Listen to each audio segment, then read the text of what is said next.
안녕하세요. 사연 읽어주는 남녀입니다. 오늘도 와주셔서 감사드리며 그럼 오늘의 사연 바로 소개해드리겠습니다. 안녕하세요. 저는 저희 엄마, 그리고 제 딸에 얽힌 새 모녀의 이야기를 하려고 합니다.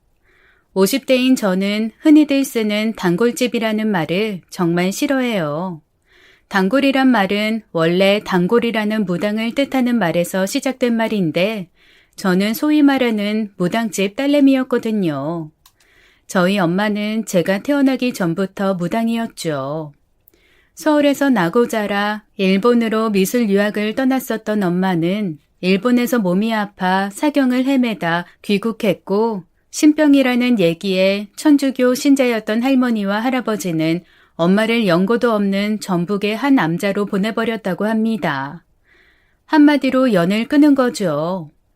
암자에 계신 스님의 도움으로 엄마는 신내림을 받았고 암자가 있던 아랫마을에 신당을 차렸던 것이었죠. 신 중에 가장 무섭다는 일본섬 귀신이 들었다며 엄마는 처녀적부터 무당을 높여 부르는 칭호인 만신이라고 불리기도 했다고 하더라고요.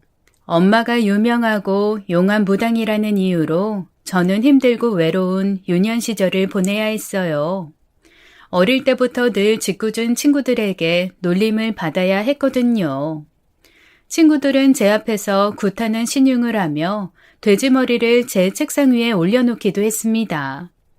저희 엄마는 장군신을 모셨기 때문에 작두타기를 하셨는데 그 모습까지 흉내내기도 했고요. 놀리기만 했으면 모르겠는데 저를 무서워하는 게 어린 시절 가장 힘들었답니다. 너도 귀신 볼 줄 아냐? 너도 귀신이 들렸냐고. 우리 할머니 귀신 보이는겨? 그럴 땐 그냥 귀신을 볼 줄 아는 척을 하면서 저를 괴롭히는 친구를 겁을 줬어요.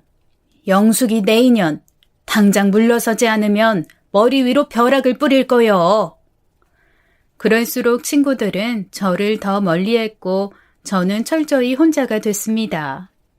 엄마는 일이 바빠 그런 저에게 관심을 가질 수 없었고 저는 엄마에 대한 원망을 키워나갔어요. 게다가 저는 아버지가 존재하지 않았고 아버지의 부재는 저를 더 외롭게 했죠.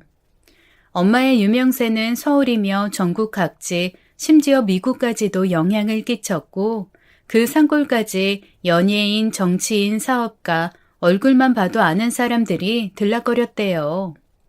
아버지는 그렇게 드나들던 사람 중 한 명이었다고 동네 어른들이 하는 말을 들었습니다. 아버지는 엄마를 찾아올 때마다 아주 좋은 차를 타고 왔으며 한 번 오면 한 달씩 머물렀다 가기도 했다고 했죠. 그러다가 제가 태어나 버린 거였어요. 아버지가 어디 있는지만 알려주라고. 내가 알아서 찾아갈라니까. 울며 딸을 써봐도 엄마는 빨간 립스틱을 꼼꼼히 바르면서 말했어요. 동희 너는 신령님들이 지켜주실 아이야. 아버지 같은 건 필요 없어. 엄마는 아버지 안 보고 싶어? 내가 세상에 너 하나 흔적 남겼으면 됐지. 무슨 미련이 있다고. 비단 벗어내 작은 발을 밀어넣는 엄마를 보고 있자니 정말이지 세상 어떤 것에도 미련이 없어 보였어요. 신을 섬기는 것 외엔 관심이 없던 엄마였습니다. 하지만 저는 달랐죠. 아주 어릴 때의 기억이 아련한 꿈처럼 남아있었거든요. 그게 아버지인지는 모르겠지만 아니 아버지라고 믿고 싶은 얼굴, 산골에서는 구경도 할 수 없는 화려한 옷과 구두를 건네며 웃던 얼굴, 날 안아주던 볼에서 느껴지던 까끌까끌한 수염의 감촉, 그때 그 사람한테 났던 향기, 여태 그 향기를 잊을 수가 없어서 비슷한 향이 나는 사람을 만나면 습기는 뭘 쓰는지, 향수는 뭘 뿌리는지 늘 물어보곤 할 정도로 강렬한 기억이 돼버린 사람. 그 기억이 없다면 모르겠는데 이미 느껴버린 아버지의 품을 잊을 수가 없었고 그럴수록 아버지의 존재를 숨기는 엄마를 더 원망하게 됐어요. 결국 저는 20살이 되던 해에 엄마를 떠나기로 결심했죠. 전날 구판에서 손님들이 엄마 치마폭에 던져줬던 돈 12만 원을 들고 아무도 깨지 않은 새벽 동네 친구의 자전거를 빌려 타고 집을 나섰습니다. 그 누구도 내가 무당집 딸이라는 걸 모르는 곳으로 가고 싶었죠. 그렇게 대전으로 향하던 기차 안에서 이상하게 엄마가 스치듯이 한 말이 떠올랐어요. 동희야, 네 팔자에서 남자란 말이다. 봄나물처럼 처음엔 달고 끝은 씁쓸한 법이야.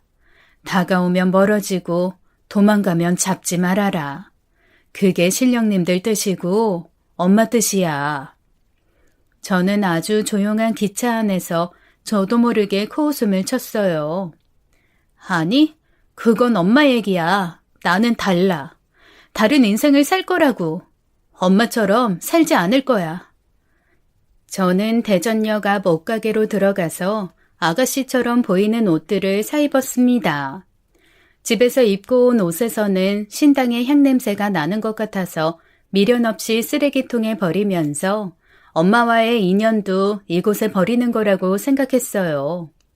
너무 홀가분해서 웃음이 났었죠. 그리고 여관방을 잡고 근처 교회를 갔습니다. 매일매일 열심히 기도를 드렸죠.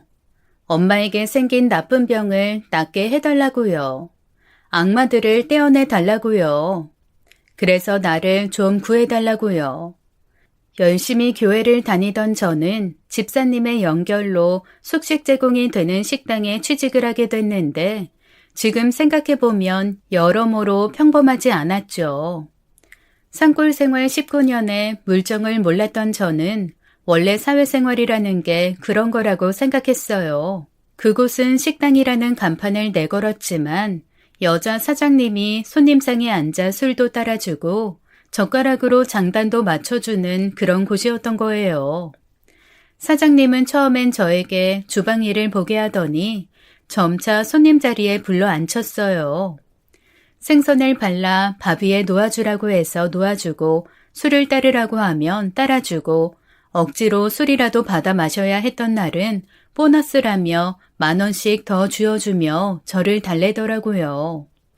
그 당시 10,000원이면 일주일 생활비였기에 저는 그곳을 떠나지 못한 채로 생활을 이어나갔죠.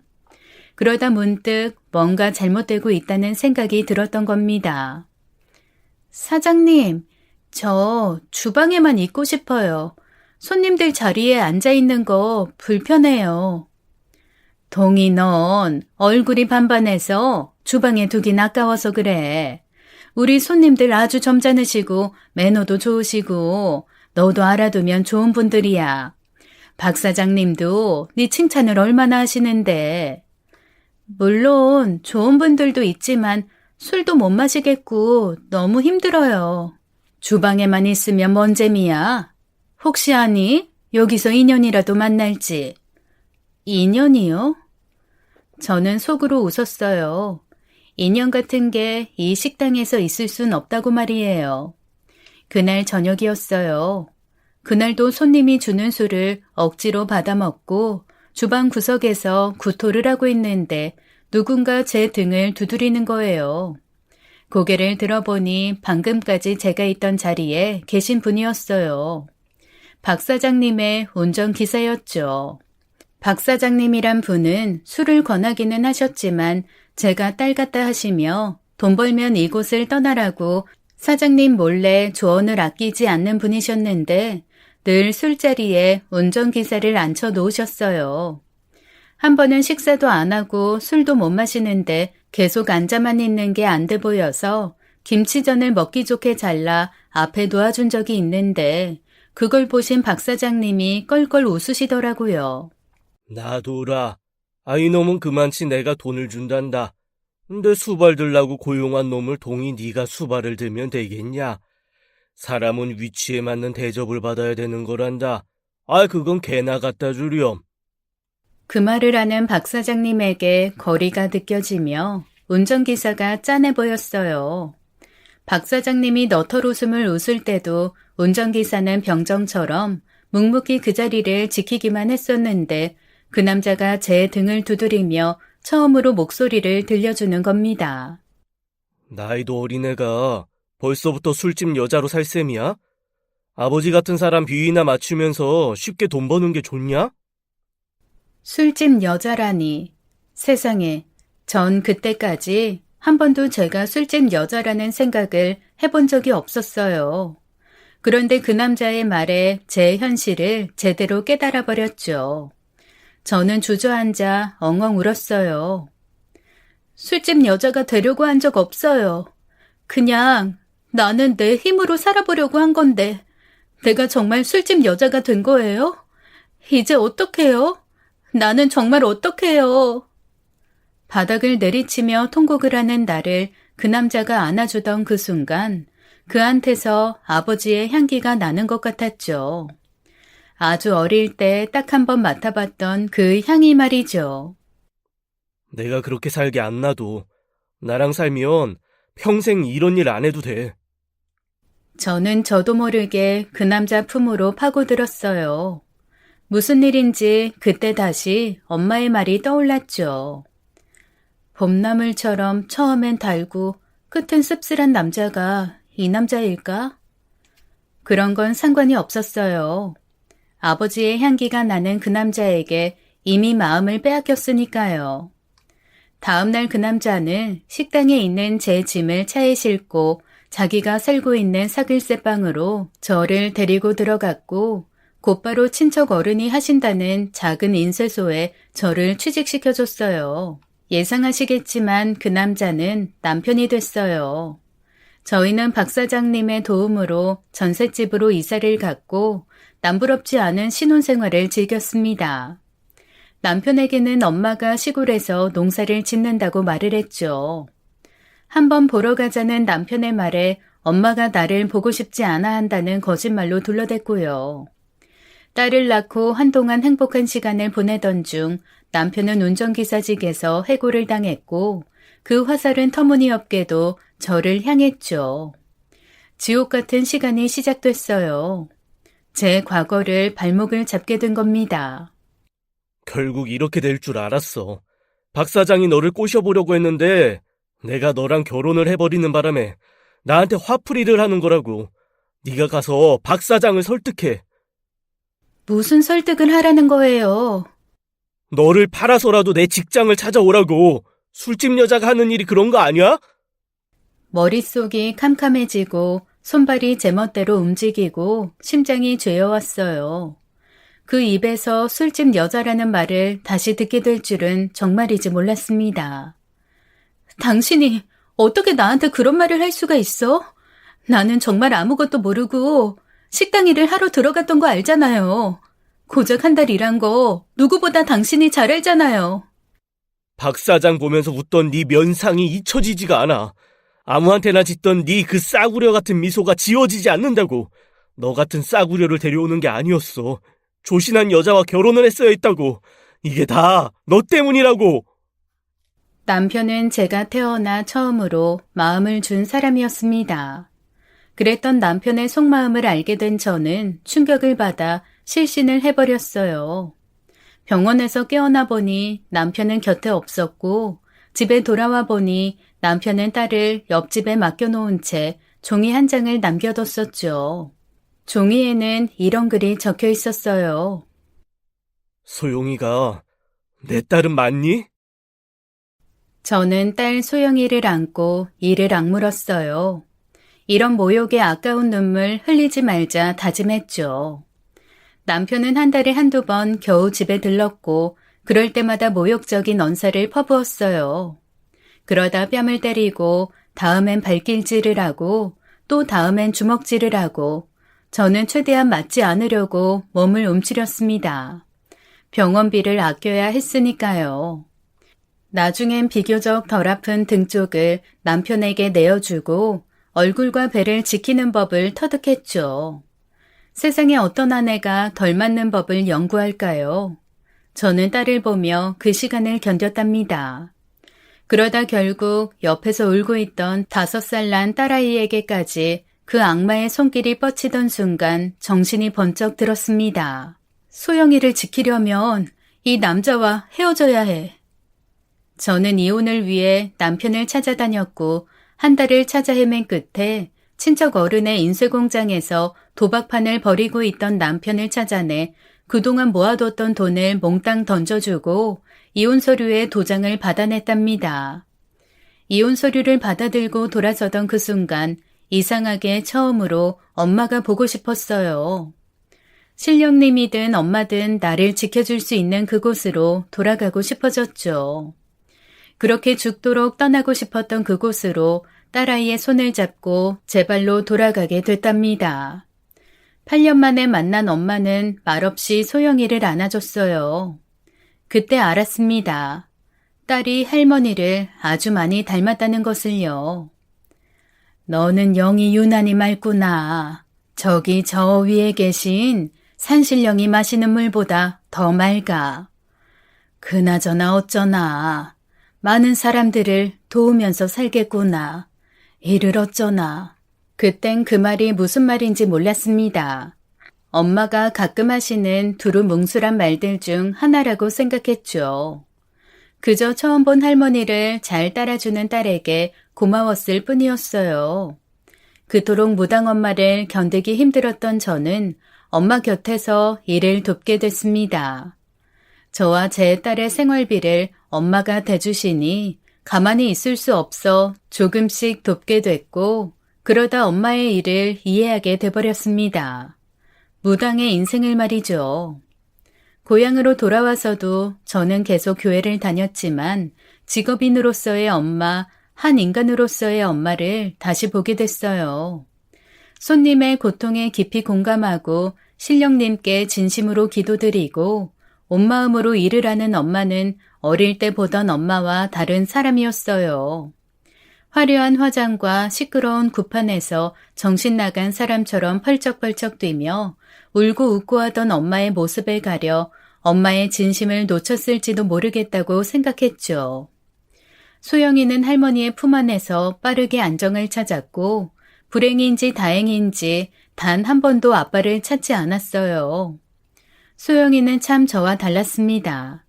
신당을 놀이터처럼 뛰어다녔고 구슬할 때면 눈에 생기가 돌아 호기심 어린 눈으로 이곳저곳을 살폈어요.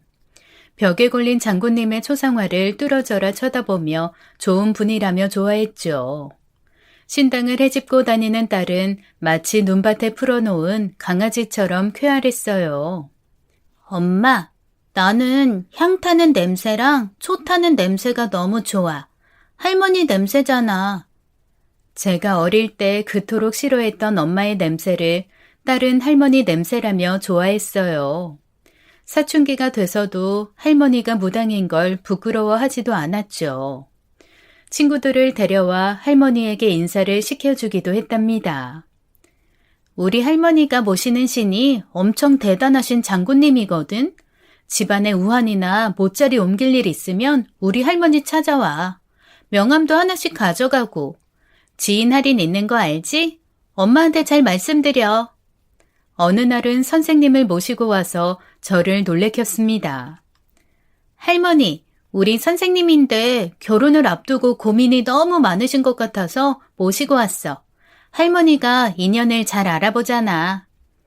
저는 누구에게도 꺼리낌 없는 딸이 참 신기했어요. 넌 할머니가 무당인 게 정말 괜찮아? 엄마 네 나이 때 너무 부끄러웠는데. 엄마, 요즘엔 무당이라는 말도 잘 안 써. 포춘텔러. 무슨 뜻인지 알아?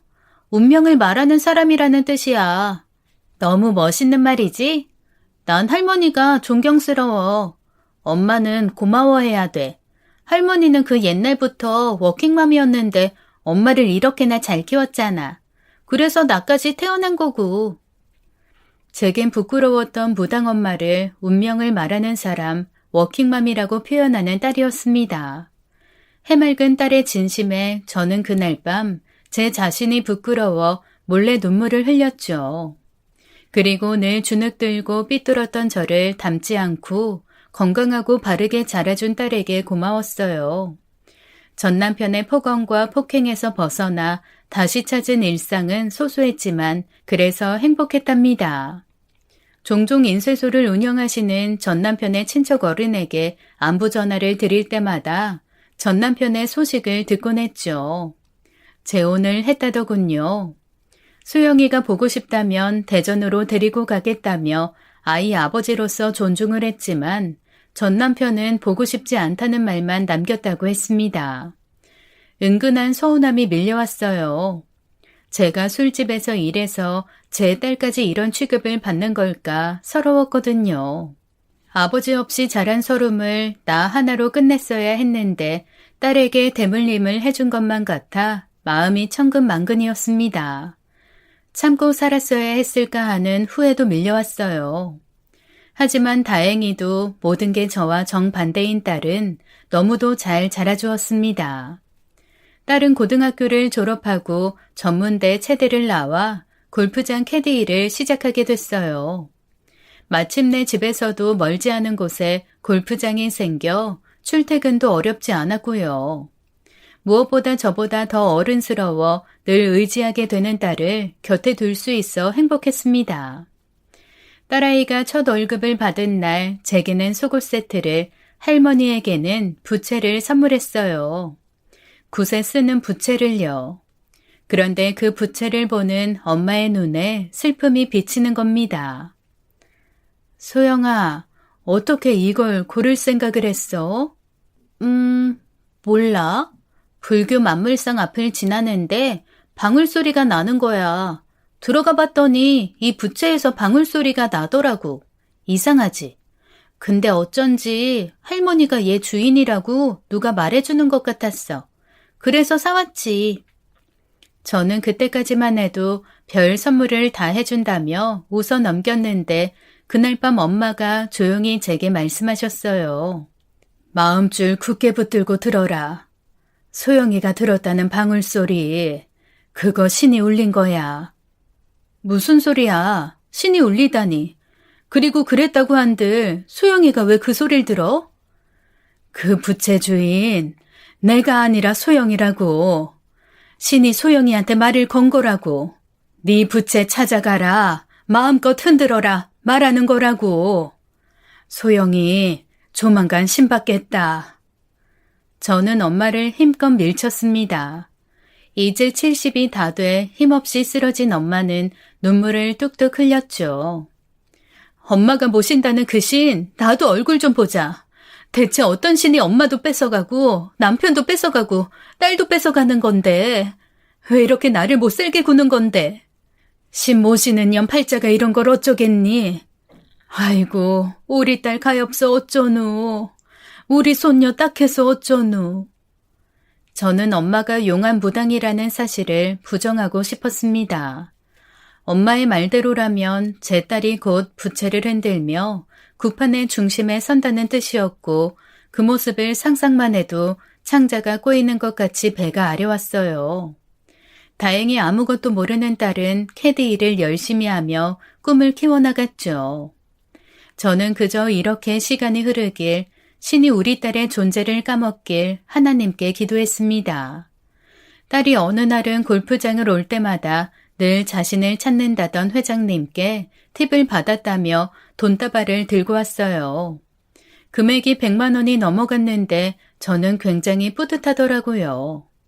나와는 다르게 우리 딸은 전문적인 직업을 가지고 능력을 인정받는 것 같았거든요.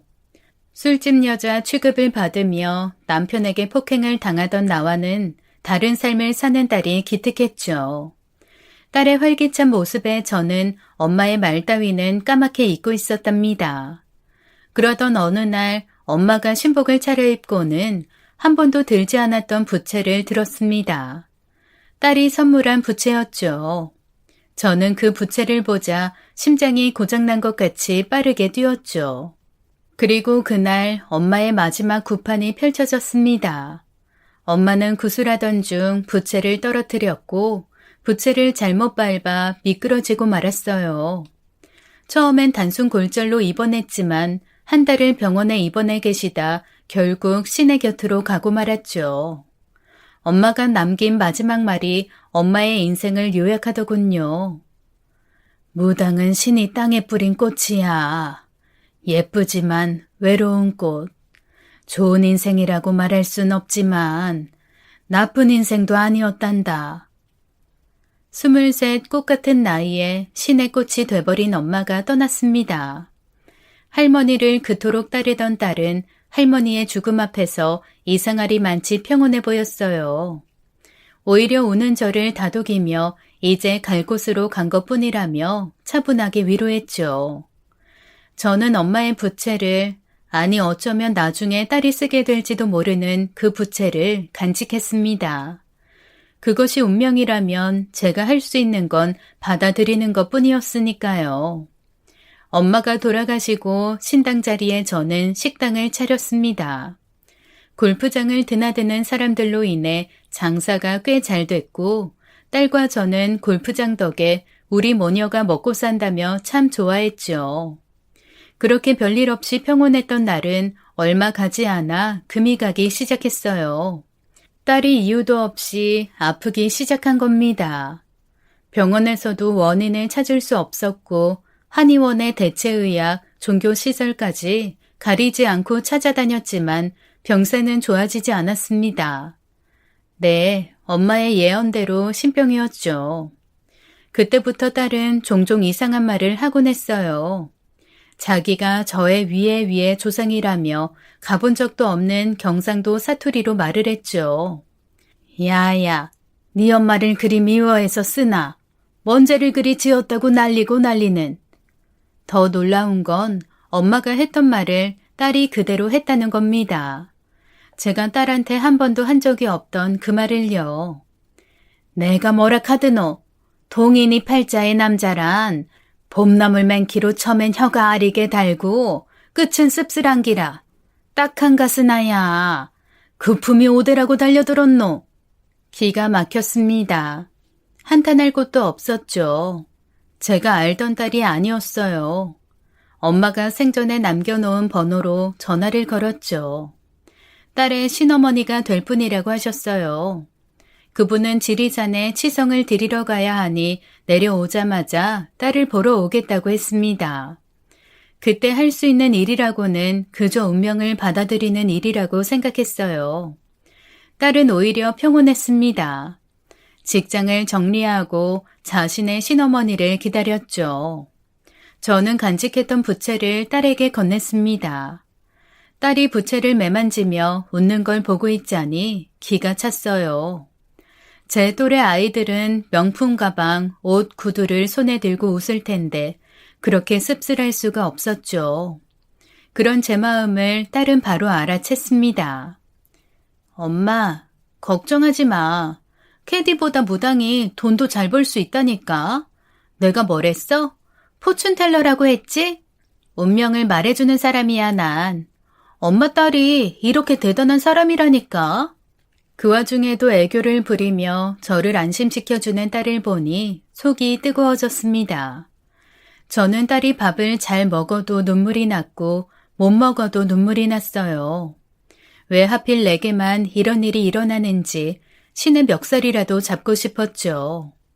아플 땐 피까지 토하며 사경을 넘나드는 딸을 집에 둘 수가 없었습니다.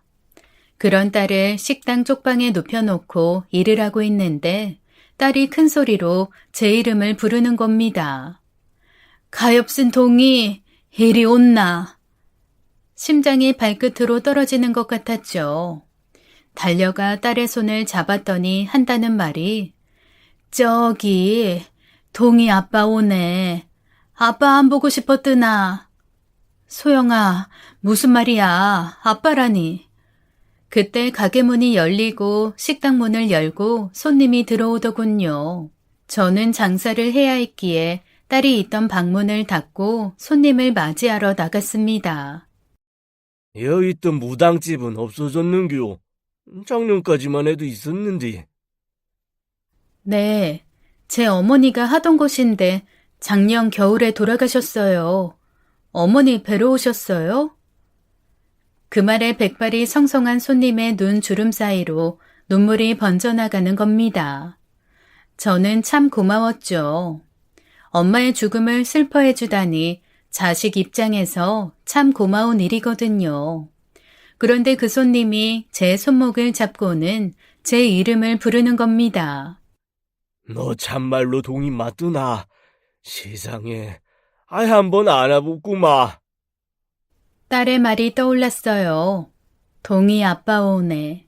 저는 눈물을 훔치시는 아버지를 안아드렸죠. 어릴 때 맡았던 그 향기가 났습니다. 저도 모르게 웃음이 나더군요. 그렇게 찾아 헤매던 향기를 드디어 찾은 겁니다. 아버지, 맞아요? 하모, 귀 보래이. 내랑 똑같은 부처님 귀 아이가. 귀가 참 이쁘대이. 너 태어나던 날 해가 유난스레 밝았다카이. 그래서 동력동의 기뿔이 동쪽에서 온 기쁨, 동이라고 이름을 지은 거 아이가. 아버지가 지어주신 이름이라는 걸 그때 처음 알았습니다. 갑자기 평범했던 제 이름이 좋아져 버린 순간이었어요. 그때 방에서 나온 딸이 어린 아이처럼 펄쩍펄쩍 뛰며 아버지에게 달려가서 안기더군요. 더 놀라운 건 아버지의 반응이었습니다. 자네 골프장 캐디 맞지? 어디 가서 뜨노? 갑자기 그만뒀다 해서 내 억수로 걱정 많이 했대. 딸이 말하던 골프장에서 자신을 찾는다던 회장님이 제 아버지였던 겁니다. 제 딸이에요. 그 말에 아버지는 이마를 치며 허허 웃으시더군요. 이상하다 했다. 닮아도 너무 닮았다 했다고. 소녀였드나. 핏줄은 땡기다더만. 그때 딸이 골프장에 입사하던 때가 떠올랐습니다. 서울에 더 좋은 조건인 곳에 붙었지만 딸은 골프장을 선택했고 저는 의아했어요. 서울 안 가고 싶어?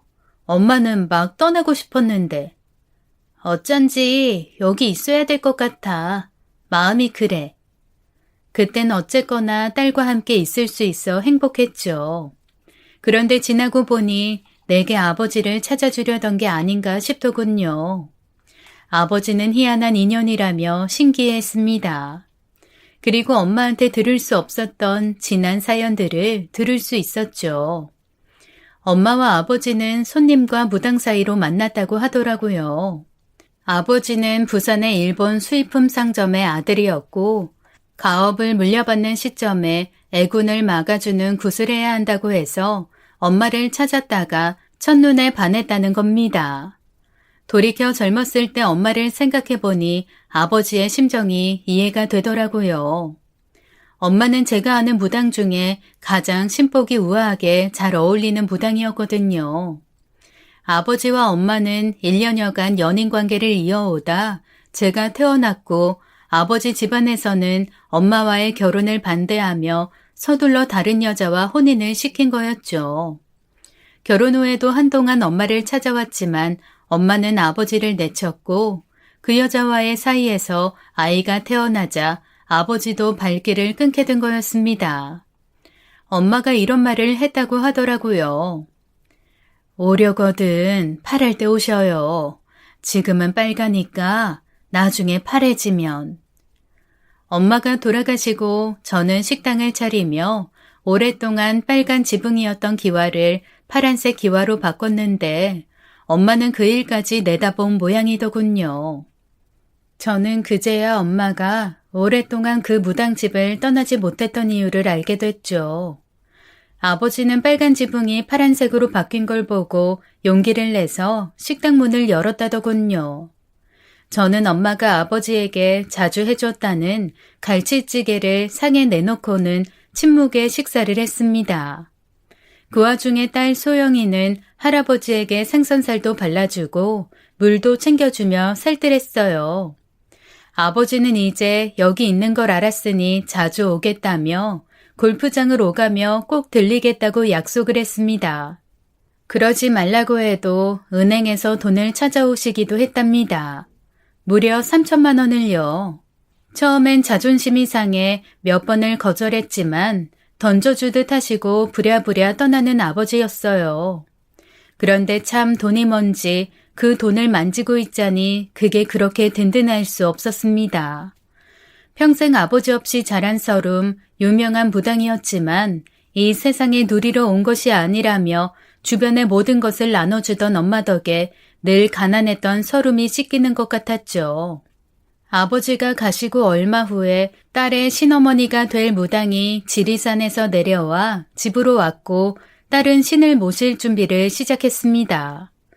딸은 생기가 돌았고 모든 일은 순탄했지만 제 마음은 찢기는 것 같았죠. 신이 땅에 뿌린 꽃이 왜 하필 내 딸이었을까요? 그저 평범한 인생을 살았다면 좋았을 텐데 그런 헛된 생각들은 딸이 신을 무사히 받고 무녀의 길로 접어들어도 변함이 없었습니다. 딸은 식당에서 머지않은 곳에 신당을 차렸고 점점 입소문이 나기 시작했죠. 인터넷 방송국이라는 곳에서 딸에게 섭외 요청이 들어왔고 딸은 홍보할 수 있는 기회라며 방송에 출연을 하게 됐어요. 방송에서 어느 연예인 부부의 사주풀이를 해서 이혼하게 된 걸 맞추자 손님들의 예약이 빗발쳤고 제가 딸의 일을 도울 정도로 손님이 많았답니다. 그런데 호사다마라고 했던가요? 좋은 일은 나쁜 일에 손을 잡고 오나 보더군요. 반갑지 않은 손님이 찾아왔습니다. 바로 전 남편이요. 전 남편은 인터넷에 떠돌던 딸의 방송을 보고 딸을 찾아온 겁니다. 저와 살 때부터 주말이면 도박판으로 출근을 하던 전 남편은 운전기사직에서 잘리고 저와 관계가 틀어진 후로는 아예 도박장까지 운영했다고 듣기는 했었습니다. 그런 전 남편이 유명해진 딸 앞에 나타난 이유가 뭐겠어요? 바로 돈이었죠. 끌어내려고 옷을 잡아 끌고 소리를 지르고 가슴팍을 치며 난리를 피우던 저와 달리 딸은 태연했습니다. 5살 때 마지막으로 본 아버지에게 딸아이는 깍듯하고 예의 바르게 대했죠. 그리고 금고에 있던 현금과 신당에서 일하시는 이모님에게도 돈을 빌려 아빠 손에 가득 들려보냈죠. 저러면 또 와. 네가 저 인간을 몰라서 그래. 도박에 빠진 인간이라고. 엄마, 괜찮아. 마지막 가시는 길 푸지게 먹고 마시고 가시라고 좀 드렸어. 마지막이라니. 순간 딸의 안색이 변했습니다. 노잣돈 준다 않카나. 저희도 참 안 됐대. 세상에 뚝 떨어져서 짠하게 살다 짠하게 간대. 한 번도 말한 적 없었던 전 남편의 과거를 알고 있는 것처럼 말하는 딸이었어요. 남편은 어릴 때 사생아로 태어나 어릴 때 어머니마저 돌아가시고 친척집을 전전하며 살았거든요. 그래서 자신과 비슷했던 저에게 끌렸다고 했던 사람이었죠. 그런데 노잣돈이라니 게다가 딸의 다음 말에 저는 무섭기까지 했습니다. 근데 어카노, 눈 한 짝의 안배가 저승길 잘 찾아갈는지 모르겠대. 눈 한 짝이 안 보인다뇨. 그 사람은 대체 어떤 죽음을 맞게 된다는 건지. 하지만 식당 냉장고까지 싹 다 털어간 전 남편의 행실에 정말 죽어버렸으면 싶었죠. 김치에 반찬에 콩나물 대가리 하나 안 남기고 식당을 탈탈 털어간 겁니다. 경찰에 신고하려던 저는 딸의 말을 떠올렸습니다. 노잣돈. 정말 딸의 말이 맞다면 내가 준 노잣돈이라고 생각하자고 저를 달랬어요. 얼마 후 속상한 제 마음을 달래기라도 하듯 아버지가 정말로 다시 찾아왔습니다. 아버지는 소주를 마시며 살아온 이야기를 풀어놓으셨죠. 물려받은 수입품 상점을 하다가 점점 사람들이 살만해져서 피부 관리에 돈을 쓴다는 걸 알게 됐고 독일의 피부 레이저 의료기기를 수입해 병원에 납품하는 일을 시작해 돈을 벌기 시작했다고 하더라고요. 아들 둘 중 하나는 의사에 하나는 약사라고 이 모든 걸 엄마가 예상했었다고요. 동생 둘이가 아주 잘 될 거예요. 흰옷을 입은 게 보이네. 흰옷. 얼굴에선 귀티가 좌르르르 흐르는 게 아이고 이쁘다. 참 잘 컸다. 엄마 말대로 아이들이 잘 컸다며 좋아하는 아버지를 보니 오기가 발동하더군요. 제 마음속 못된 심보가 튀어나오고 말았습니다. 저는 제가 살아온 꼬이고 꼬인 인생 이야기를 화풀이하듯 꺼내놓고 말았죠. 아들 둘이 흰 가운 입는 의사고 약사라 좋으시겠어요. 그러는 동안 내가 어떻게 살았나 좀 들어보실래요? 저는요, 아버지 없이 무당 엄마 밑에서 사는 게 싫었어요. 그래서 집을 나갔고 술집에서 일하는 여자가 됐어요. 전 남편은 날 구해줄 것처럼 말하고는 나를 술집 여자라고 무시하고 소영이가 자기 딸이 맞냐며 나를 짓밟았어요. 나중에는 맞는데도 아프지도 않더라고요. 피가 나면 나는가 보다 했어요. 왜냐면 나는 술집 여자니까요. 그때 아버지가 드시던 소주병을 벽에 던지시며 욕을 하시더라고요. 그 망종 같은 놈 지금 어디 있드노? 꽉 죽여 불라니까. 저도 알 수가 없었죠. 딸에게 돈을 잔뜩 뜯어갔으니 당분간 나타나지 않을 사람이었고요.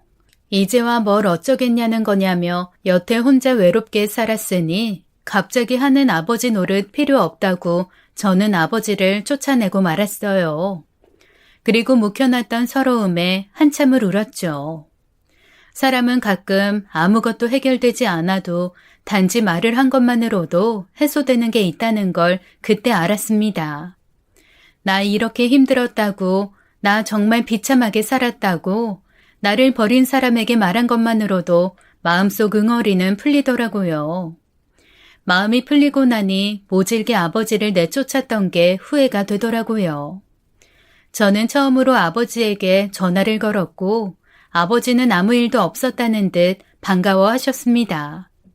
골프 약속이 있으니 다음 주에 친척과 함께 가겠다고 하더라고요. 이 모든 이야기를 아는 이종사촌 형이 저를 보고 싶어 한다고요. 며칠 만에 다시 식당을 찾은 아버지가 모시고 온 친척 어른을 보자 저는 몹시 반가웠답니다. 친척 어른은 바로 대전의 식당에서 손님으로 오시던 박 사장님이었어요. 어린 저에게 늘 애정어린 조언을 해주셨던 박 사장님이 제 당숙이었던 겁니다. 전 남편에게 먹을 것도 마실 것도 주지 말라고 말씀하시던 박 사장님. 아니 당숙 어른은 대체 뭘 내다봤던 걸까 궁금해졌어요. 당숙 어른은 결국 그놈이랑 헤어진 거냐며 다행이라고 하시더라고요.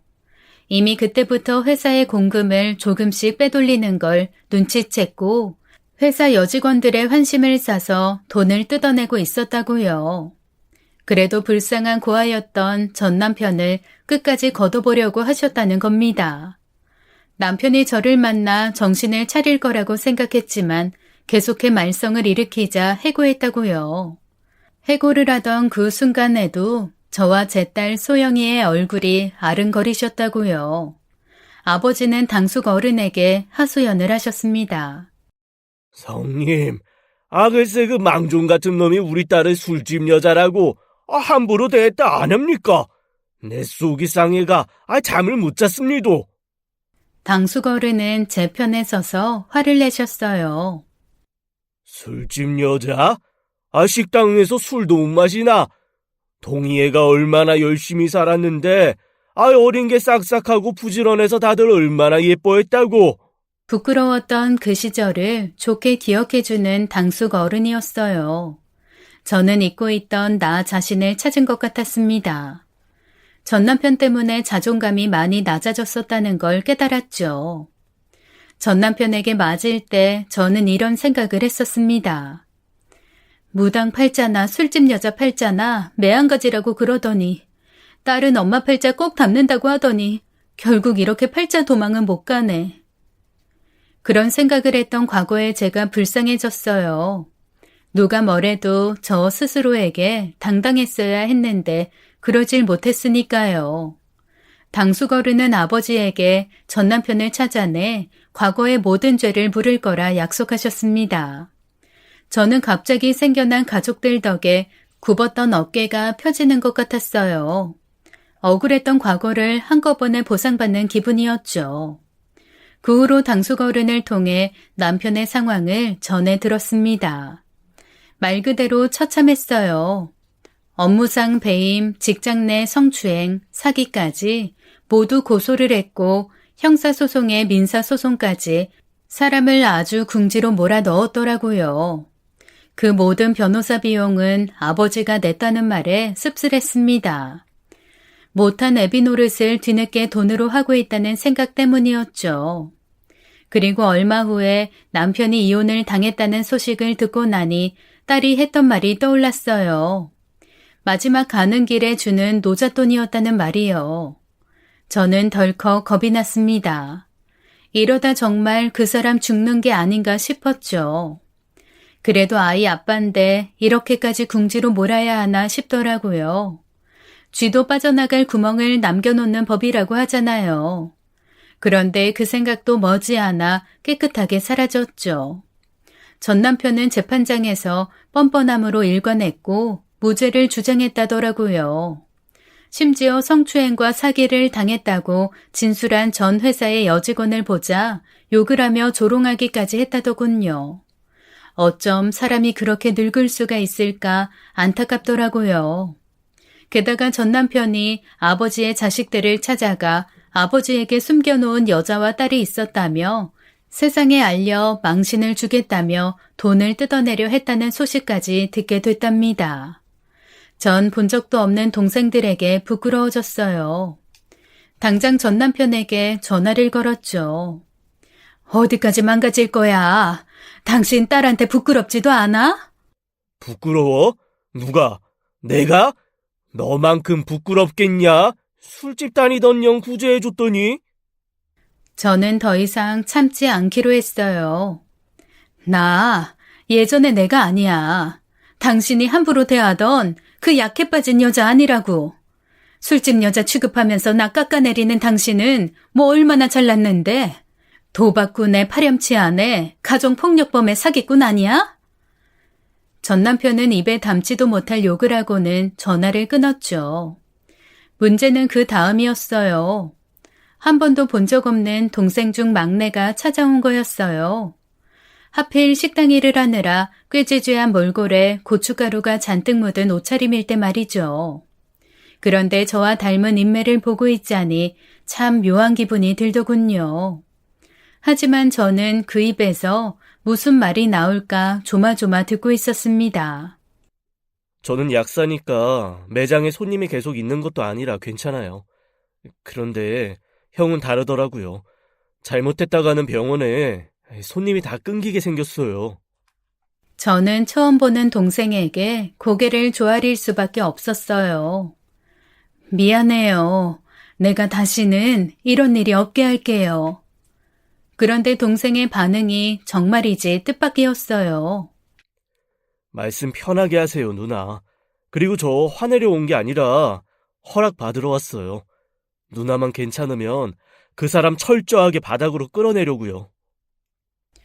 누나라는 말에 이상하게 눈물이 날 것 같더라고요. 엄마와 제 인생이 인정받는 기분이랄까. 아버지에게 엄마가 했다던 말이 떠오르더라고요. 동이 동생 둘이가 아주 잘 될 거예요.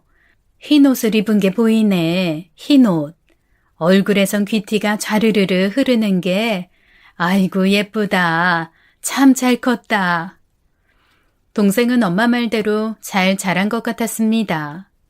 드라마에서는 보통 배다른 형제끼리 유산 문제로 다툼이 있던데 그건 드라마일 뿐이었어요.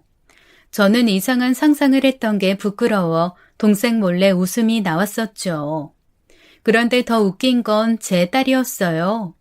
제 딸은 신복 중에 가장 강렬한 신복을 입고 무서운 화장을 하고는 식당 문을 열어 젖혔죠. 보통은 그러고 돌아다니질 않는데 말이에요. 무슨 일이야? 엄마 지켜주러 왔지. 저기요 아저씨, 나 벌만큼 벌고요. 더 벌 거예요. 아저씨 돈 따위 관심 없으니까 우리 엄마 괴롭히지 말고 당장 꺼져요. 나요, 요즘 방송국에서도 찾는 신발 난리나게 좋은 무당이라고. 저는 딸의 등짝을 후려치고는 얼른 삼촌한테 사과하라고 했습니다. 그걸 본 동생은 딸 소영이를 아주 귀엽다는 듯이 보며 웃더군요. 어디 점을 보러 가면 가족 중에 만신이 있는데 왜 자기를 찾아왔냐고 하더라. 무슨 말인지 몰랐었는데 그게 너였어. 내 조카였어. 부끄러워하는 딸을 보며 동생은 삼촌의 미소를 보였어요. 그 미소가 어찌나 보기 좋던지요. 동생이 돌아가고 딸이 제게 이런 말을 하더라고요. 전 딸의 말을 평생 잊지 못할 겁니다. 엄마, 액막이 부적 알지? 그런 게 부적 말고 사람이 될 수도 있는 거거든. 엄마가 저 집안의 액막이 부적이었대. 이제 엄마는 할 일을 다 마쳤어. 그래서 이제 저 집안 사람들은 이상하게 엄마만 보면 죄스럽고 고맙고 그럴 거래. 우리 엄마 고생했다. 이제 웃을 일만 남았어. 기특하다 윤동이. 애썼다 윤동이. 저는 그때 딸이 정말이지 만신으로 보였습니다. 엄마 말씀대로 많은 사람들을 도우며 살 딸의 인생을 생각하니 딸이지만 존경스러웠죠. 저는 집을 나왔던 20살부터 교회를 다니며 하나님의 뜻을 섬겼지만 딸을 보며 비로소 무녀의 인생을 이해하게 되었죠. 지금도 하나님에게 딸이 평범한 삶을 살기를 기도드리지만 여전히 딸에게 위로받던 그 순간을 잊을 수가 없답니다. 딸에게 그 말을 들은 다음부터 제 인생은 정말 딸의 말대로 펼쳐졌거든요. 인간 액막이 부적이었던 저는 이제 행운의 부적이 되었답니다. 동생은 온갖 방법을 동원해 전 남편을 궁지로 몰아넣었어요. 변호사 비용도 부담스럽고 재판에서 전 남편을 마주치기 겁난다는 전 회사 여직원에게 변호사 비용을 지원해주며 항소할 수 있도록 도와줬고 더 많은 사기 피해자들을 찾아냈습니다. 법의 테두리 안에서 전 남편은 징역을 피할 수 없었고 결국 형사처벌로 징역 2년을 살고 나온 전 남편은 이후에도 각종 민사에 시달렸고 땡전 한 푼 없이 길바닥에 나앉는 신세가 돼버렸던 거죠. 돈과 법이라는 칼날에 나가 떨어진 전 남편을 보며 나라는 인간의 존엄을 짓밟은 대가를 치르고 있구나 생각했어요. 아주 조금의 연민도 남아있지 않았죠. 왜냐면 그때 마침 제 인생에 고마운 사람이 나타났거든요. 엄마가 돌아가시고 빨간 기와에서 파란 기와로 바꾸던 날 만났던 사람이었죠. 아니, 다시 만난 거라고 해야겠네요. 그 사람은 저와 동네 친구였거든요. 어릴 때 짓궂은 친구들이 저를 놀리면 그 사람은 친구들을 때려주기도 했고 혼자 울고 있으면 삶은 감자를 조용히 손에 쥐어주고 가기도 했었죠. 따뜻한 감자를 손에 쥐고 있으면 이상하게 눈물이 그치곤 했답니다. 제가 고향을 떠나던 날 자전거를 빌려준 친구도 그 친구였어요. 기와를 바꿔야겠다고 마음먹고 업체에 전화를 했더니 그 친구가 나타난 겁니다. 저는 한눈에 알아봤어요. 그 친구도 저를 알아보더군요. 그 친구는 사별 후에 자식도 없이 외롭게 살고 있었고 우리는 돌고 돌아 만난 겁니다. 나중에 듣기로는 그 새벽에 자전거 바퀴에 구멍을 내버릴까 생각을 했답니다. 그럼 네가 여길 못 떠날 거니까. 난 네가 정말 안 떠났으면 싶었거든. 20살 되면 고백하려고 했었어. 네가 그렇게 가버려서 얼마나 아쉬웠는데. 대전으로 간다고 해서 혼자 몇 번 대전을 갔었어. 그러다 대전서 몇 년 일도 했었고 그러다 너 만나면 참 좋겠다. 생각만 하면서 살았지 뭐. 결국 여기서 만났네. 순박한 그 남자의 말에 제가 먼저 고백을 해버렸어요. 네가 삶은 감자 쥐어주던 거 나 한 번도 잊은 적 없어. 그때 참 따뜻했거든. 우리 그렇게 따뜻하게 살자. 다시 만난 그 남자는 제 인생의 보상 같았어요. 제가 살아온 얘기에 울어주고 화내주는 모습에 정말 많은 위로가 됐답니다. 그런데 신기한 게 이 인연을 딸이 진작에 알아봤다는 거예요. 딸은 자기가 10,000명 중 1명꼴로 연분을 알아보는 능력을 갖고 태어났다는 말을 했어요. 쌍연술사라고 하더군요. 자기가 바로 쌍연술사라고요. 그런데 그 남자가 파란 기와를 올리고 있는 걸 보더니 그러더군요. 왠지 모르겠는데 아빠라고 부르게 될 것 같네. 나 아빠 소리 참 해보고 싶었는데. 저는 그때 망측하다며 딸에게 말 조심하라고 했었는데 딸이 정말 연분을 알아봤던 겁니다. 그리고 딸은 정말로 그 방면으로 능통한 무당으로 소문이 나서 손님들이 연분을 찾으러 많이 오게 됐고요. 전 남편에 관한 일들이 다 해결이 되고 나서 아버지의 부인, 그러니까 제 이복 동생들의 어머니는 저와 딸을 집으로 초대했어요. 진수성찬과 함께 못 봤던 큰 동생까지 마당으로 마중을 나와 있었어요. 엄마라고 불러도 된다고 결혼 전부터 존재를 알고 있었다는 말에 정말이지 고맙더라고요. 지금 생각하면 웃기지만 사실 그 집을 가면서도 딸과 함께 준비를 했었거든요. 엄마, 그 아줌마가 물 뿌릴 수도 있으니까 마스카라는 하지 말고 가자. 번지면 너무 못생겨지잖아. 따귀를 때릴 수도 있으니까 준비하고 있다가 잘 피해야 돼. 혹시 돈봉투 던지면서 다신 우리 집안과 엮이지 말게 하면 어떡하지? 어떡하긴 뭘 어떡해. 얼만지 세어보고 결정해야지. 그럼 엄마가 세어보면 모양 빠지니까 내가 세어볼게.